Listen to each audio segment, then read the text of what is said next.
इतिहास की किताबें कहती हैं 15 अगस्त 1947 को भारत आज़ाद हुआ, लेकिन इतिहास की असली फाइलें कुछ और कहती हैं। भारत आज़ाद भी हुआ और उसी पर तोड़ भी दिया गया। सवाल यह नहीं है कि भारत क्यों टूटा, सवाल यह है कि भारत को तोड़ना किसके लिए जरूरी था। अगर आप यह मानते हैं कि केवल हिंदू मुस्लिम नफरत किससे ने इतिहास का सबसे बड़ा विभाजन कर दिया, तो आप इतिहास नहीं केवल भावनाएं पढ़ रहे हैं। क्योंकि 1947 का भारत सिर्फ एक उपनिवेश नहीं था, वह था पूरी दुनिया की सत्ता संतुलन का केंद्र। 1945 में दूसरा विश्व युद्ध खत्म हो चुका था। ब्रिटेन कर्ज में डूबा, सेना थकी हुई और साम्राज्य बिखरने की कगार पर, लेकिन दुनिया खाली नहीं थी। एक नई लड़ाई शुरू हो चुकी थी, कोल्ड वार। एक तरफ अमेरिका, दूसरी तरफ सोवियत संघ, और इन दोनों के बीच जो सबसे कीमती मुहरा था वह था भारत, इंडिया। भारत क्यों इतना जरूरी था? क्योंकि भारत था एशिया का भौगोलिक केंद्र, मध्य एशिया के रास्तों की चाबी और मध्य पूर्व के तेल का प्रवेश द्वार और हिंद महासागर पर नियंत्रण का आधार। अगर भारत एकजुट रहता तो वह ना अमेरिका के खेमे में जाता और ना सोवियत संघ के, और यही बात पश्चिमी जो ताकतें थीं उनके लिए सबसे खतरनाक थी। एक संयुक्त भारत मतलब विशाल जनसंख्या, संसाधनों की भरमार, औद्योगिक क्षमता, स्वतंत्र विदेश नीति मतलब भविष्य का तीसरा पावर पोल। और इतिहास में कोई भी गिरती हुई शक्ति अपनी जगह नए खिलाड़ी को इतनी आसानी से नहीं देती। ब्रिटेन जानता था कि हम भारत छोड़ेंगे, लेकिन भारत को मजबूत छोड़ना हमारे हित में नहीं है, और यही से जन्म लेता है डिवाइड विड्रॉ डीस्टेबलाइज। तो डिवाइड धर्म नहीं रणनीति, धर्म केवल औजार था, लक्ष्य था सीधा फ्रेगमेंटेशन। अगर भारत एक रहता तो उसकी सेना बहुत ताकतवर होती, उसका समुद्री प्रभाव विशाल होता और उसका कूटनीतिक वजन असहनीय होता। इसलिए भारत को ऐसा छोड़ा गया कि वह अंदर से जूझता रहे, सीमाओं पर उलझा रहे और अपनी ऊर्जा विकास में नहीं सुरक्षा के खर्च में करता रहे। यह वही रणनीति है जो आज भी विश्व राजनीति में इस्तेमाल होती है, कंट्रोल चोस। अब बात करें हम ब्रिटिश एग्जिट की, जल्दी क्यों? अब सवाल उठता है कि ब्रिटेन ने सत्ता इतने जल्दी क्यों छोड़ी। 1948-49 का समय तय था, पता है सबको, 3 जून 1948 का समय तय था, लेकिन अचानक 1947 क्यों? क्योंकि समय जितना ज्यादा उतना समाधान की संभावना हो जाती, और समाधान ब्रिटिश रणनीति के खिलाफ था। धीरे धीरे सत्ता देने का मतलब होता संघीय भारत, शक्तिशाली केंद्र, साझा सेना और साझा अर्थव्यवस्था। इसलिए समय घटाया गया, तैयारी खत्म की गई और अराजकता को खुला छोड़ दिया गया। भारत का विभाजन भीड़ की गलियों में नहीं, लंदन और वाशिंगटन के कमरों में तय हुआ था। एक कहानी धर्म से शुरू नहीं हुई, एक कहानी ग्लोबल पावर फियर से शुरू हुई, और यह समझना जरूरी है क्योंकि बिना इसे समझे हम आगे की कहानी कभी नहीं समझ पाएंगे। तो अभी तक हमने यह समझा कि भारत को तोड़ना क्यों जरूरी समझा गया। तो अब सवाल है कि भारत को तोड़ा कैसे गया। इतिहास कहता है कि गलत फैसले हो गए, लेकिन सत्ता की भाषा में गलत फैसले नहीं होते, सिर्फ सही हित होते हैं। जिसका सही हित होगा वही फैसला सही होता है। और 1947 में किसका हित था? ब्रिटिश हित था। तेजी से निकलना लेकिन पीछे स्थायी संकट छोड़ जाना, माउंटबेटन प्लान, जल्दबाजी या रणनीति। मार्च 1947 भारत का आखिरी वायसराय बनकर आते हैं लॉर्ड माउंटबेटन। उनके आते ही पूरा टाइमलाइन बदल जाता है। पहले योजना थी जून 1948, लेकिन अचानक 15 अगस्त 1947। सवाल उठता है इतनी जल्दबाजी क्यों? क्योंकि समय जितना कम उतनी कम बहस, उतना कम समाधान और उतनी ज्यादा अव्यवस्था। माउंटबेटन चाहते थे कि अगर समय मिला तो संघीय ढांचा बन सकता है, प्रांतों में सहमति बन सकती है, सीमाएं सोच समझकर खींची जा सकती हैं, और यह सब ब्रिटिश रणनीति के खिलाफ था। इतिहास में पहली बार समय को हथियार बनाया गया। सत्ता हस्तांतरण ऐसा किया गया जैसे कोई जलता हुआ घर छोड़कर भाग रहा। न सुरक्षा योजना, न पुलिस तैनाती, न प्रशासनिक हस्तांतरण, बस कट एंड रन। तो ब्रिटेन भारत से नहीं निकला, यह भारत को संकट में धकेल कर निकला। बात करें हम रैडक्लिफ, एक आदमी और लाखों जिंदगियां। अब आते हैं इस पूरी त्रासदी के सबसे रहस्यमय किरदार पर। रैडक्लिफ एक ब्रिटिश वकील जिसने कभी भारत नहीं देखा, कभी पंजाब नहीं घूमा, कभी बंगाल की जमीन नहीं समझी, और उसे दिया गया पूरे उपमहाद्वीप की सीमा तय करने का काम। समय था सिर्फ 5 हफ्ते। उसके पास डेटा अधूरा था, स्थानीय परामर्श लगभग शून्य था। नतीजा क्या हुआ? भारत का सबसे खून भरा नक्शा, रैडक्लिफ लाइन, रेखा नहीं घाव है। जो रैडक्लिफ लाइन को अक्सर एक एडमिनिस्ट्रेटिव बाउंड्री कहा जाता है, लेकिन सच यह है कि यह रेखा नहीं, एक खुला घाव थी। यह रेखा गांव के बीच से निकली, खेतों को 2 हिस्सों में काट गई, नहरों को अलग कर गई, रेलवे लाइनों को दुश्मन बना गई। एक ही रात में कल जो पड़ोसी था वह दुश्मन बना दिया गया। कल जो बाजार था यह सीमा बन गया। सीमा खींचने वालों ने कभी सोचा नहीं कि उस रेखा के आर पार इंसान रहते हैं। पंजाब और बंगाल 2 सबसे संवेदनशील क्षेत्र, और दोनों में मिश्रित आबादी, साझा संस्कृति, आर्थिक इंटरडिपेंडेंस। अगर यहां धीरे और सोच समझकर सीमाएं बनती तो शायद इतना खून ना बहता, लेकिन हुआ उल्टा। सेना हट चुकी थी, पुलिस भ्रम में थी, और प्रशासन काब्जों में बटा हुआ था। यह लापरवाही नहीं थी, यह था एडमिनिस्ट्रेटिव वैक्यूम, और वैक्यूम हमेशा हिंसा से भरता है। अक्सर कहा जाता है कि लोग पागल हो गए थे, लेकिन सवाल यह है कि क्या लोग अचानक पागल होते हैं, या उन्हें ऐसी परिस्थिति में धकेला जाता है जहां पागलपन इनएविटेबल हो जाए, अटल हो जाए। जब सुरक्षा नहीं होती, अफवाहें फैलती हैं और भरोसा टूटता है, तो हिंसा स्वतः सुनियोजित रूप से फैलती है। स्वतः नहीं, ये सुनियोजित रूप से फैलाई जाती है। अब बात करेंगे हम रिफ्यूजीज।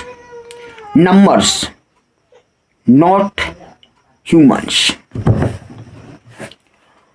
लगभग 1.5 करोड़ लोग अपने घर छोड़ने पर मजबूर हुए। इतिहास का सबसे बड़ा फोर्स्ड माइग्रेशन।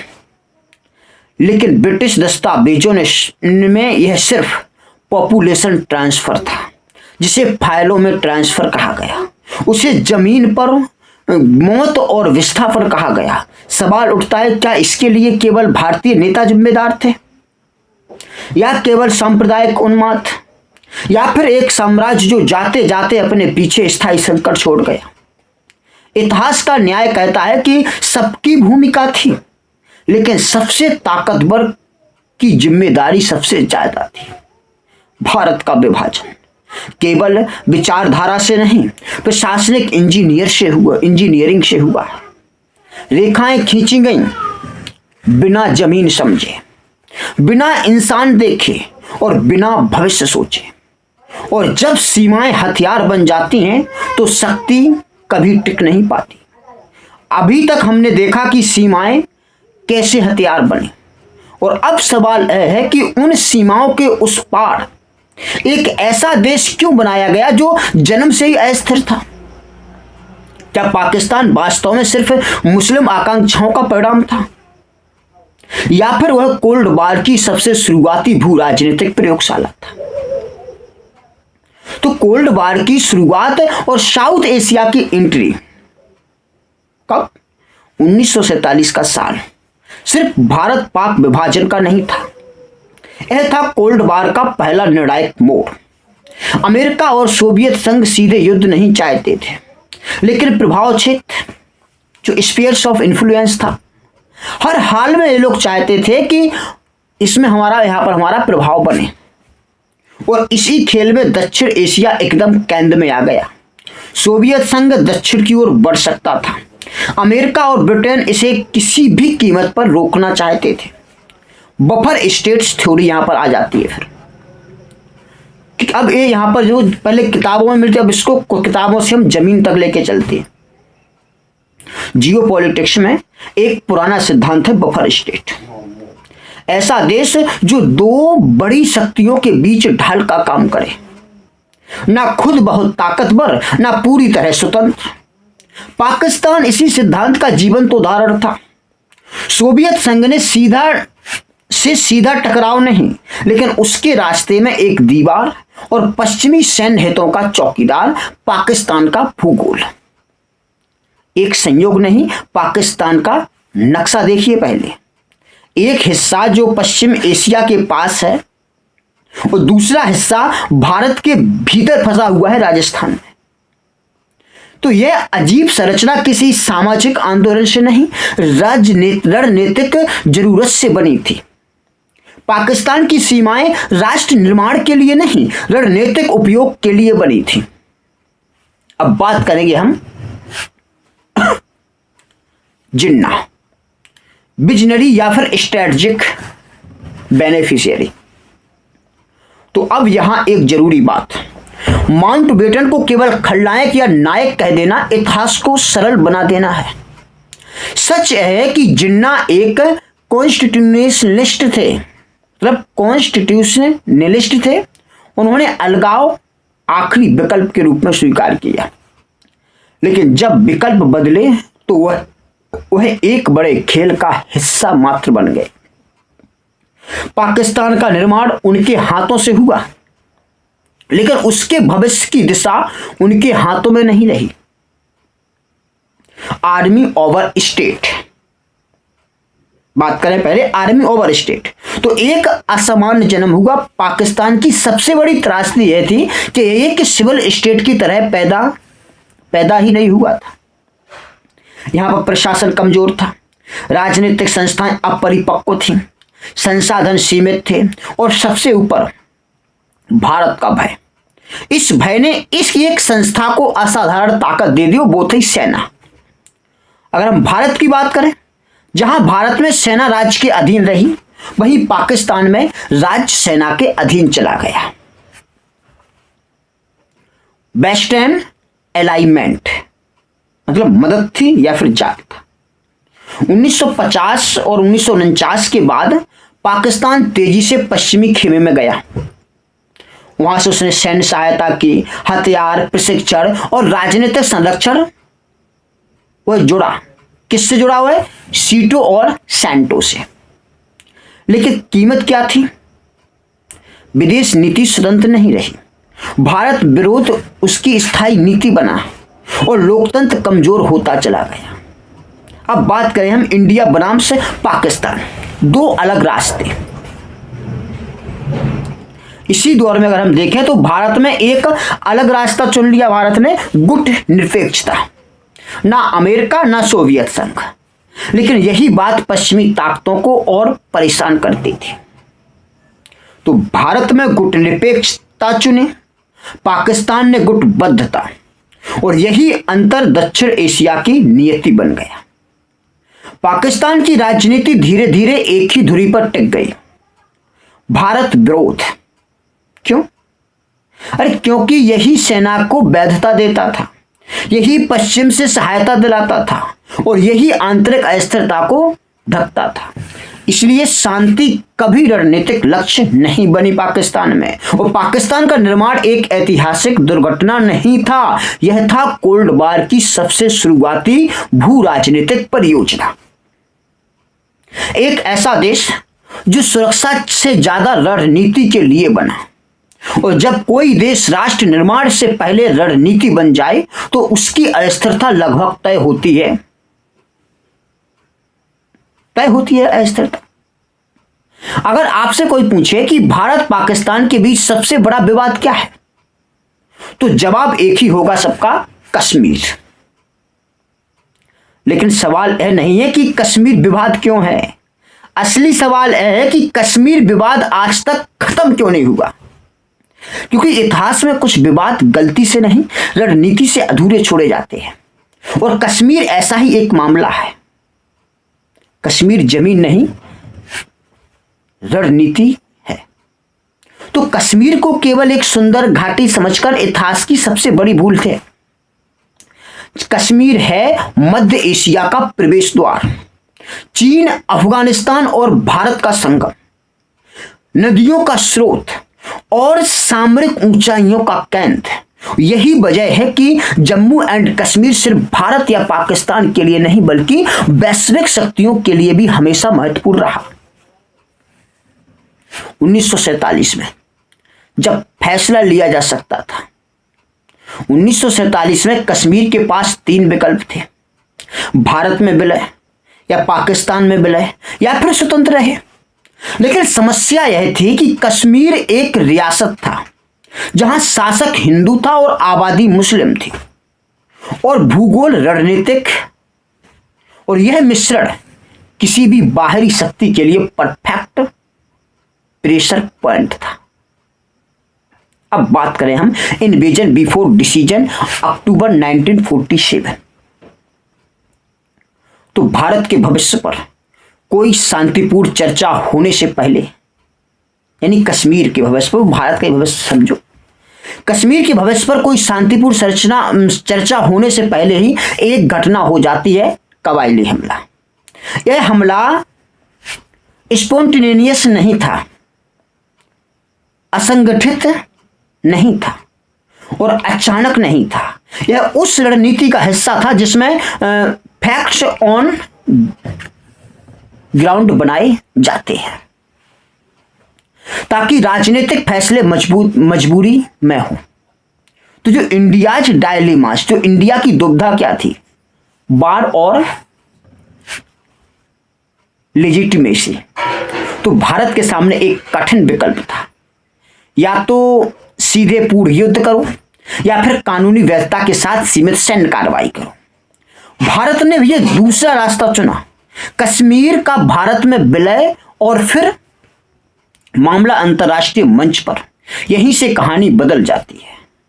अब यहां पर हम देखें इंटरनेशनलाइजेशन, द स्ट्रेटेजिक टर्न यहीं से होता है। जब कश्मीर का मुद्दा संयुक्त राष्ट्र में गया तो यह सिर्फ भारत पाक विवाद नहीं रहा, यह बन गया ग्लोबल पावर पॉलिटिक्स का हिस्सा। यह सबसे बड़ा मोड़ आया, स्थानीय विवाद से यह अंतर्राष्ट्रीय विवाद बन गया, और अस्थायी युद्ध विराम से यह स्थायी समस्या बन गई। अब यहां पर हम सीज फायर की सच्चाई देखते हैं। ये समाधान था या ठहराव था?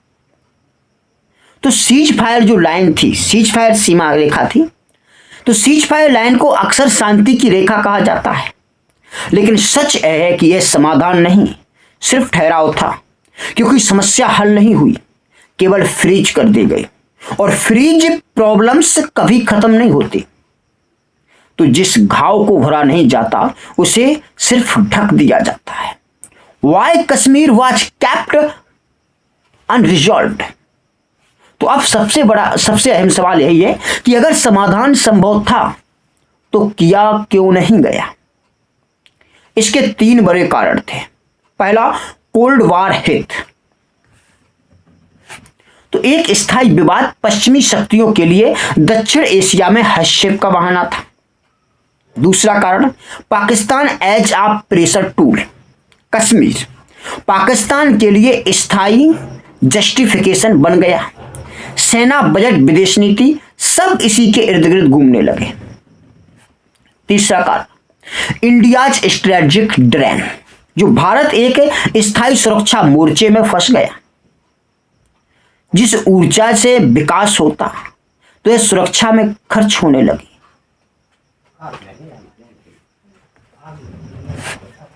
फ्रॉम डिस्प्यूट टू डॉक्ट्राइन, यहीं से शुरू होता है। धीरे धीरे कश्मीर एक मुद्दा नहीं रहा, यह बन गया भारत पाक युद्धों का कारण, आतंकवाद का प्रवेश द्वार और परमाणु टकराव का बहाना। 1947 की अधूरी कहानी 1965, 1971, 1999 और आज तक चलती रही। अब बात करें पीपल एज कोलैटरल, लेकिन इस पूरी रणनीति में सबसे ज्यादा नुकसान हुआ कश्मीर के आम लोगों का। उनके लिए यह राजनीति नहीं थी, यह जीवन था, यह रोजमर्रा की असुरक्षा थी। तो जिस मुद्दे पर दुनिया बहस करती है उसी मुद्दे पर कश्मीर रोज जीता और मरता है।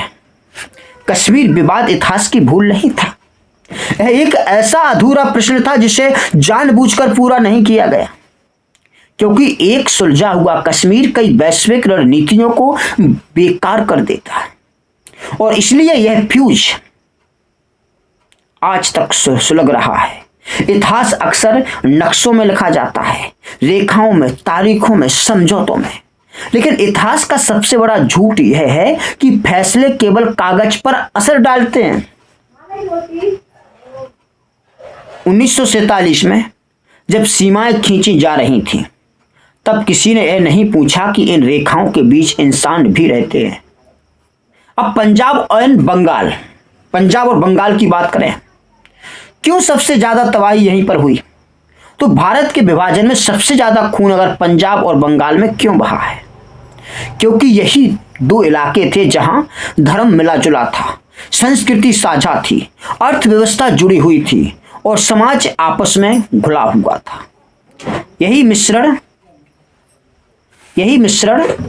शांति का आधार बन सकता था। लेकिन भू राजनीति में मिश्रण नहीं, स्पष्ट विभाजन चाहिए होता है।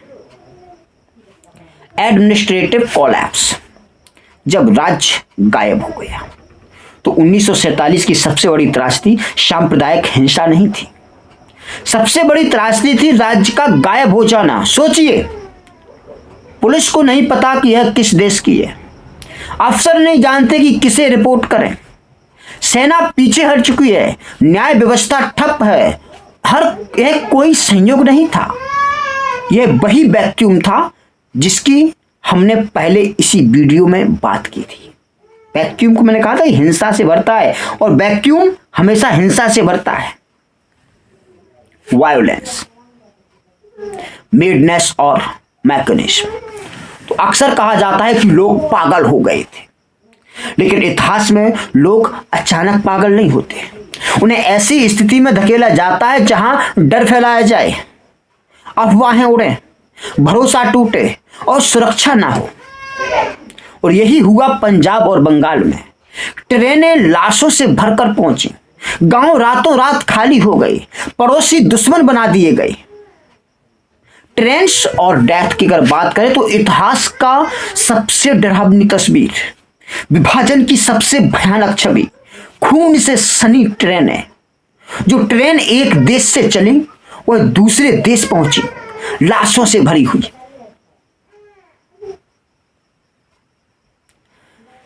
रेलगाड़ियां यात्रियों को नहीं, डर और बदले को ढो रही थी। यह किसी एक धर्म की हिंसा नहीं थी, यह था एक टूटे हुए राज्य का परिणाम। 15 मिलियन रिफ्यूजीज, नंबर्स और रियलिटी क्या थी? इतिहास कहता है 1.5 करोड़ लोग विस्थापित हुए, लेकिन यह सिर्फ एक संख्या है। असल में यह 1.5 करोड़ टूटे हुए जीवन थे। सोचिए, घर छूट गए, जमीनें छूट गई, पहचान छूट गई, रिश्ते छूट गए और बदले में मिला क्या? अजनबी जमीन, अजनबी राज्य और हमेशा का डर। Refugees camps. नेशन बिल्डिंग्स का डार्क साइड आता था। आज हम राष्ट्र निर्माण की बात करते हैं, लेकिन 1947 का राष्ट्र निर्माण शरणार्थी शिविरों में हुआ। भीड़, बीमारी, भूख और अपमान। राज्य के पास न संसाधन थे न समय, और साम्राज्य जो यह सब छोड़कर गया उसने पलट कर पीछे नहीं देखा। यहां पर एक नैतिक क्वेश्चन बनता है कि किसकी गलती? क्या यह केवल जनता की नफरत थी, या नेताओं की जिद, या फिर एक साम्राज्य जो जाते जाते मानवता की कीमत पर रणनीतिक संतुलन छोड़ गया? सच यह है कि हर स्तर पर असफलता थी, लेकिन सबसे बड़ी असफलता उसकी थी जिसके पास सबसे ज्यादा शक्ति थी, जियोपॉलिटिकल इंजीनियरिंग। जब इंसान कोलेक्टरल बन जाए, भू राजनीति में एक शब्द होता है कोलेक्टरल डैमेज। 1947 में पूरा पंजाब और बंगाल कोलेक्टरल बन गया। जब रणनीति इंसान से बड़ी हो जाए तो नरसंहार इतिहास बन जाता है। अब मेमोरी एंड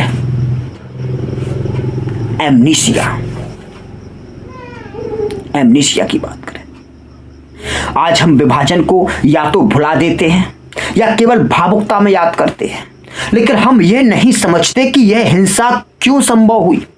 और जब कारण न समझे जाए तो इतिहास दोहराया जाता है। और पंजाब और बंगाल किसी धार्मिक उन्माद का सिर्फ परिणाम नहीं थे, वे थे भू राजनीतिक इंजीनियरिंग का मानवीय मूल, जहां सत्ता ने चाल चली और इंसान मुहरा बन गया।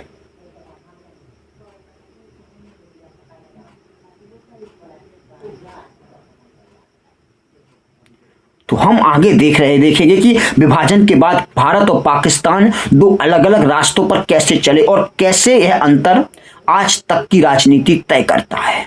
तो 1947 में दो देश पैदा हुए, एक ही इतिहास, एक ही सभ्यता, एक ही औपनिवेशिक अनुभव, लेकिन कुछ ही सालों में ये दोनों देश दो अलग अलग दुनिया बन गए। सवाल यह नहीं है कौन सही था, सवाल यह है कि किसने कौन सा रास्ता चुना और क्यों। India state first, army later. तो आजादी के बाद भारत के सामने सबसे बड़ी चुनौती थी राज्य को खड़ा करना, संविधान, लोकतंत्र, संस्थाएं और विविधताओं को संभालना। भारत ने यह फैसला किया कि सेना राज्य के अधीन रहेगी, राजनीति नागरिकों के हाथ में होगी और सत्ता संविधान से चलेगी। और यही वजह है कि सेना ने कभी सत्ता नहीं संभाली, चुनाव नियमित होते रहे और असहमति को वैध माना गया। यह आसान रास्ता नहीं था। विभाजन की चोट, शरणार्थियों का दबाव, सीमाई तनाव, लेकिन फिर भी राज्य की प्राथमिकता थी institutional building. Constitutions as political weapon. तो जो भारत का संविधान केवल कानून नहीं था, यह एक राजनीतिक घोषणा थी कि यह देश किसी एक धर्म, भाषा या वर्ग का नहीं होगा। जहां बंदूक से राज चलता है वहां लोकतंत्र मरता है, और जहां संविधान चलता है वहां समय लगता है, लेकिन स्थिरता आती है यहीं पर। अब बात करें हम Pakistan, army first, state later. अब पाकिस्तान की कहानी देखिए। पाकिस्तान के जन्म के समय संसाधन कम थे, प्रशासन कमजोर था, राजधानी तक तय नहीं, और सबसे ऊपर भारत का डर। इस डर ने एक संस्था को सबसे ताकतवर बना दिया, सेना। धीरे धीरे सेना नीति तय करने लगी, सेना ने राजनीति नियंत्रित की और राज्य का अर्थ ही बदल गया। तो पाकिस्तान में सेना ने देश नहीं बचाया, देश को सेना के लिए गढ़ा गया। सिक्योरिटी स्टेट्स बनाम्स डेवलपमेंट स्टेट्स। तो भारत में खुद को डेवलपमेंट स्टेट्स के रूप में देखा और पाकिस्तान ने खुद को सिक्योरिटी स्टेट के रूप में। इसका असर साफ दिखा। भारत शिक्षा, विज्ञान, उद्योग और लोकतंत्र, पाकिस्तान रक्षा बजट, सैन्य गठबंधन और रणनीतिक किराएदारी। अब फॉरेन पॉलिसी की बात करें, ऑटोनॉमी बनाम्स अलाइनमेंट। तो भारत ने चुना स्वायत्तता और गुटनिरपेक्षता, मतलब अपनी शर्तों पर दोस्ती, मतलब अपनी शर्तों पर दोस्ती, किसी का स्थायी मोहरा नहीं। पाकिस्तान ने चुना सीधा अलाइनमेंट। पहले अमेरिका, फिर अलग अलग रणनीतिक समझौते। भारत ने नीति बनाई, पाकिस्तान ने भूमिका निभाई। तो वार्स एंड दियर इम्पैक्ट। तो 1947 और 48, 1947, 48, 1965, 1971, 1999 और हर युद्ध दोनों देशों को अलग अलग तरह से प्रभावित करता गया। भारत में युद्ध के लिए राजनीतिक बहस हुई, संसद में सवाल उठे। पाकिस्तान में युद्ध के बाद सेना और मजबूत हुई, लोकतंत्र और कमजोर होता गया। नैरेटिव बिल्डिंग, मतलब आइडेंटिटी बनाम्स परमानेंस। तो भारत में ने अपनी पहचान सभ्यता और विविधता से जोड़ी, पाकिस्तान ने अपनी पहचान एक विरोध से जोड़ी, भारत विरोध। तो यही वजह है कि भारत का राष्ट्रवाद इवॉल्व करता रहा और पाकिस्तान का राष्ट्रवाद रिगिड होता गया। लॉन्ग टर्म कन्क्वेंसेस, दीर्घ अवधि का परिणाम। तो आज हम जो देखते हैं वह 1947 के फैसलों का परिणाम है। भारत रणनीतिक स्थिरता, उतार चढ़ाव के साथ देखने को मिलता है। वैश्विक प्रभाव, आर्थिक विस्तार, पाकिस्तान में बार बार सैन्य हस्तक्षेप, आर्थिक संकट और रणनीतिक निर्भरता। Watch this inevitable. क्या यह सब तय था? नहीं, लेकिन जब एक देश संविधान से शुरू करता है और दूसरा सुरक्षा से, तो मंजिलें अलग हो जाती हैं। 1947 में भारत और पाकिस्तान एक ही मोड़ पर खड़े थे, लेकिन एक ने चुना संस्थाओं का रास्ता, दूसरे ने चुना रणनीति का। और इतिहास में रणनीति से बने देश अक्सर अस्थिर हो रहते हैं।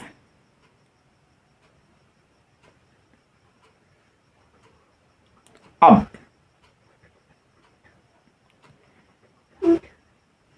लेकिन 1947 का विभाजन एक पूरे सभ्यतागत क्षेत्र को खंडित कर गया।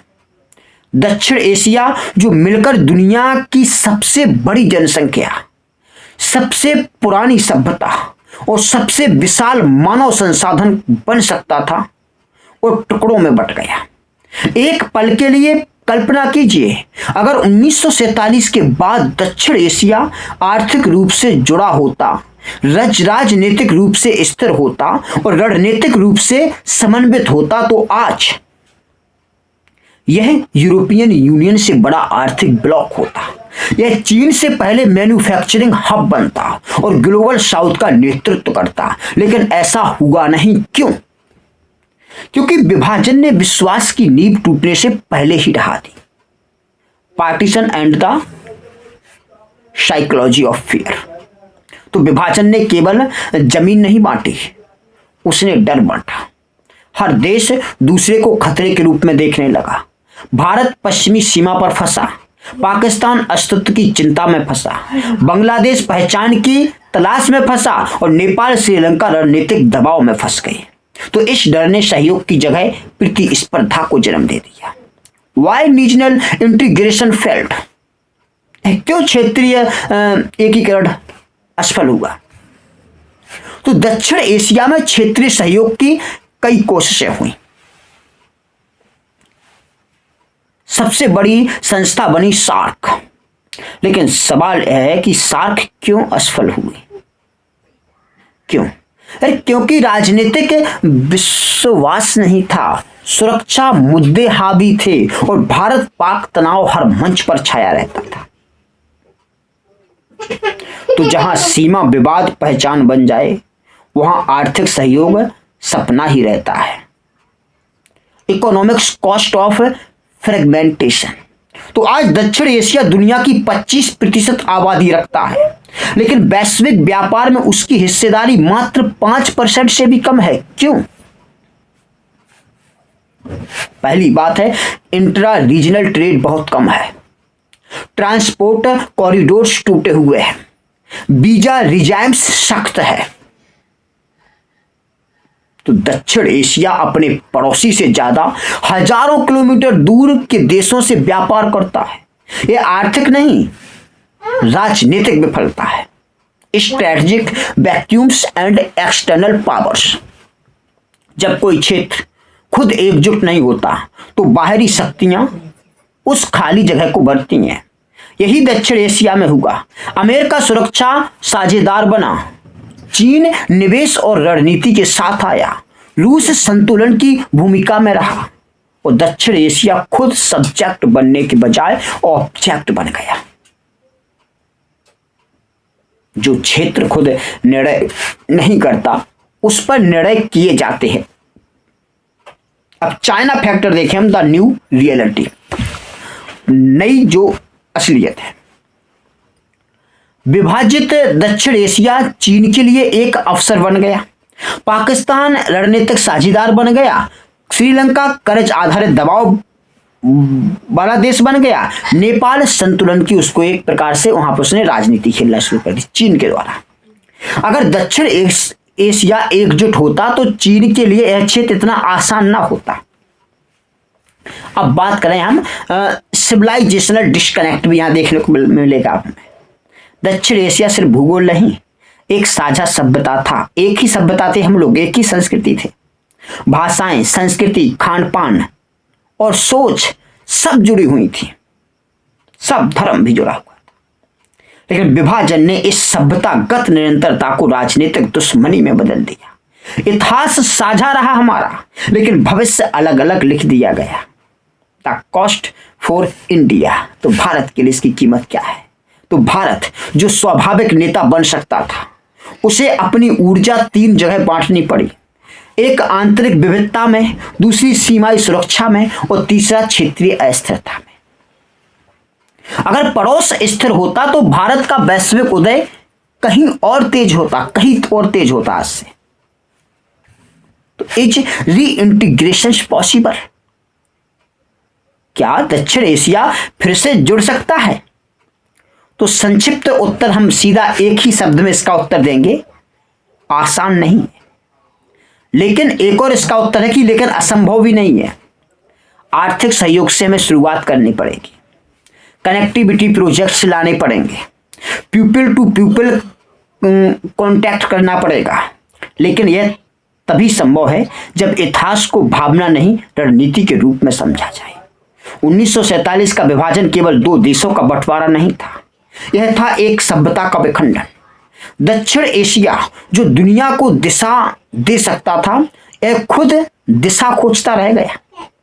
हम इस पूरी श्रृंखला को समेटेंगे और पूछेंगे कि सबसे कठिन सवाल इसमें से जो सवाल है वो कौन से सवाल हैं, उसका उत्तर आपको कमेंट बॉक्स में आसानी से दे देना है।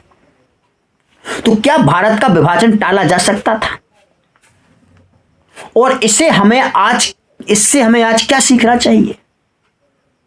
इतिहास का सबसे कठिन सवाल अक्सर सबसे आखिरी में पूछा जाता है, क्या भारत का विभाजन टाला जा सकता था, या फिर यह इतिहास की अपरिहार्य नीति थी? क्योंकि अगर हम यह मान लें कि विभाजन अनिवार्य था तो हम एक बड़ी साजिश को वैधता दे देते हैं, और अगर हम यह मान लें कि यह टाला जा सकता था तो हमें यह स्वीकार करना पड़ेगा कि इतिहास की सबसे बड़ी त्रासदी इंसानी निर्णयों का परिणाम थी।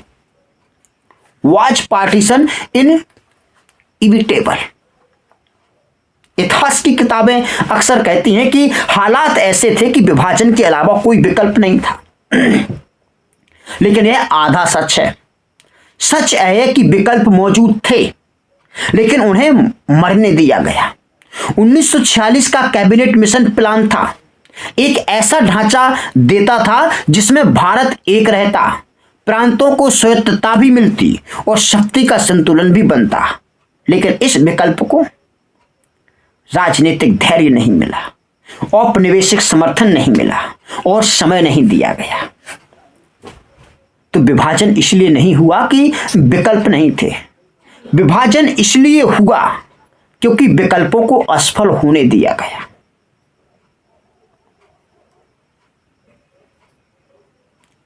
तो इतिहास में शांतिपूर्ण परिवर्तन हमेशा समय मांगता है, लेकिन 1947 में समय जानबूझकर छीना गया, सीमाएं जल्दबाजी में खींची गई, प्रशासन बिना तैयारी छोड़ा गया और लोगों को निर्णय के लिए मानसिक रूप से तैयार नहीं किया गया। अगर 2-3 साल और दिए जाते तो संविधान पहले आता और सत्ता धीरे हस्तांतरित होती तो विभाजन कम से कम इतना रक्त रंजित तो नहीं होता। तो यहां पर हम लीडरशिप फेलर या स्ट्रक्चरल ट्रैप तो बातें समझते हैं। अक्सर दोष नेताओं पर डाल दिया जाता है, लेकिन सवाल है कि क्या वे पूरी तरह स्वतंत्र थे? सच है कि जो औपनिवेशिक ढांचा असंतुलित था, सत्ता का अंतिम निर्णय ब्रिटेन के पास था और ग्लोबल पॉलिटिक्स हावी थे। नेताओं ने गलतियां की, लेकिन वे एक ऐसे खेल में फंसे थे जिसके नियम उन्होंने नहीं बनाए थे। जब शतरंज की बिसात किसी और की हो तो मोहरे चाहकर भी राजा नहीं बन पाते। एक बात ध्यान रखना, शतरंज तो खेला ही होगा। Partition as a global pattern, partition एक वैश्विक पैटर्न था। चलो देखते हैं। भारत का विभाजन कोई अकेली घटना नहीं थी। 20वीं सदी में औपनिवेशिक शक्तियों ने यही मॉडल एक बार नहीं बार बार दोहराया। यही मॉडल हमें मध्य पूर्व में देखने को मिला, अफ्रीका में देखने को मिला और एशिया के कई हिस्सों में तेज निकास, जल्दी ये लोग भागे, कृत्रिम सीमाएं बनवाई और स्थायी विवाद बन गए। तो अस्थिरता उपनिवेशवाद की सबसे टिकाऊ विरासत है। What did India learn? Bharat को इससे क्या सबक सीखे? क्या भारत को सबक सीखना चाहिए? तो पहली बात तो भारत ने जो सबक सीखे, पहला है संविधान सर्वोपरि। भारत ने समझा कि विविधता को केवल कानून से नहीं संस्थाओं से संभाला जाता है। दूसरी बात, रणनीतिक धैर्य। भारत ने तत्कालिक बदले के बजाय दीर्घकालिक स्थिरता चुनी। और तीसरा सबक, स्वतंत्र विदेश नीति। भारत ने यह तय किया कि यह किसी भी वैश्विक शक्ति का स्थायी मुहरा नहीं बनेगा। तो आज का लेसन फॉर टुडेज वर्ल्ड, तो आज की दुनिया के लिए इससे क्या सीख मिलती है? इस वीडियो से आप भी क्या सीखोगे? तो आज की दुनिया में भी नए विभाजन हो रहे हैं, आप देख भी रहे हो। क्या अभी ट्रंप दादा क्या मचाए हुए हैं, ईरान में क्या चल रहा है, इजराइल और फिलिस्तीन में क्या चल रहा है, यहीं पड़ोस में पाकिस्तान और ये बांग्लादेश में क्या चल रहा है। तो वही सब चीजें चल रही हैं। और भारत में भी क्या चल रहा है? भारत में वही विभाजन होने की कगार पर चल रहा है। कई ग्लोबल मुद्दे यहां पर काम कर रहे हैं। आज की दुनिया में भी नए विभाजन रचे जा रहे हैं, जातीय आधार पर, धर्म के आधार पर और पहचान की राजनीति पर। तो 1947 हमें चेतावनी दे रहा है कि जब पहचान राजनीति बन जाती है और राजनीति रणनीति का औजार बन जाती है तो परिणाम हमेशा इंसान चुकाता है, आम इंसान चुकाता है। मेमोरीज बनाम विजडम। तो भारत में विभाजन या तो भुला दिया जाता है या केवल भावनात्मक रूप से याद किया जाता है, लेकिन असली जरूरत है बौद्धिक स्मृति, इंटेलेक्चुअल मेमोरी। याद करना नहीं, समझना, क्योंकि जो समाज अपने घावों को समझता नहीं वह उन्हें दोहराने के लिए अभिशप्त होता है। भारत का विभाजन ना तो केवल धर्म था, ना केवल राजनीति और ना ही केवल नेताओं की भूल। यह था औपनिवेशिक भय, वैश्विक शक्ति संतुलन और रणनीतिक जल्दबाजी का परिणाम। यह एक सभ्यता को कमजोर करने की कोशिश थी, लेकिन इतिहास का सबसे बड़ा विडंबनापूर्ण सच है कि वही सभ्यता आज फिर उठ रही है। 1947 में भारत टूटा था लेकिन खत्म नहीं हुआ। विभाजन ने हमें कमजोर करने की कोशिश की लेकिन उसने हमें संकेत एक सचेत बना दिया। इतिहास हमें रोने के लिए नहीं सोचने के लिए दिया जाता है, और जब कोई राष्ट्र सोचना सीख ले तो उसे कोई भी शतरंज की बिसात पर हमेशा के लिए मोहरा नहीं बना सकता। तो यह वीडियो पूरा, इस वीडियो का उद्देश्य था आपका जियोपॉलिटिक्स को समझाना कि शुरुआत से ही जो भारत जब बना था तभी से भारत और पाकिस्तान को जियोपॉलिटिक्स के रूप में किस प्रकार से यूज किया जा रहा है। आज माहौल चेंज हो रहा है, आज भारत अपनी पैरों पर खड़ा हो रहा है, एक शक्तिशाली देश बन रहा है। इसलिए बहुत से लोगों को ये बात हजम नहीं हो रही है, वो भारत को नीचे गिराने की कोशिश में लगे हुए हैं। और आज भारत जो देश का जो विपक्ष है, विपक्ष भी आज उनका मोहरा बन गया है। आज विपक्ष के कई नेता विदेश में जाते हैं तो वहां पर से भारत की बुराई करना शुरू कर देते हैं, भारत की संस्थाओं की बुराई करना शुरू कर देते हैं। क्यों? अगर आप देखो बांग्लादेश में इतनी हत्याएं हो रही हैं, मीडिया हाउसेस को जलाया जा रहा है, लेकिन अभी जो अमेरिका की एक संस्था ने एक फ्री प्रेस वाला जो सूचकांक निकाला है उसमें बांग्लादेश की मीडिया भारत से स्वतंत्र है। देखो, यही है पावर गेम, यही है जियोपॉलिटिक्स का गेम। और मैं ये दावे के साथ कह सकता हूं, अगर आज भारत अमेरिका की हाँ में हाँ मिला देना तो भारत की जो मीडिया है सबसे स्वतंत्र हो जाएगी। भारत जैसा कोई देश नहीं होगा, भारत बहुत अच्छा देश बन जाएगा, भारत का लोकतंत्र बहुत अच्छा बन जाएगा। This is mind game, this is geopolitics. यहां पर अच्छा बुरा नहीं देखा जाता, यहां पर अपने हित देखे जाते हैं। यहां पर हजारों इंसानों की कोई भी कीमत नहीं है, यहां पर कीमत होती है एक दूसरे देशों के हित, कि किस देश का कौन सा हित छिपा हुआ होता है।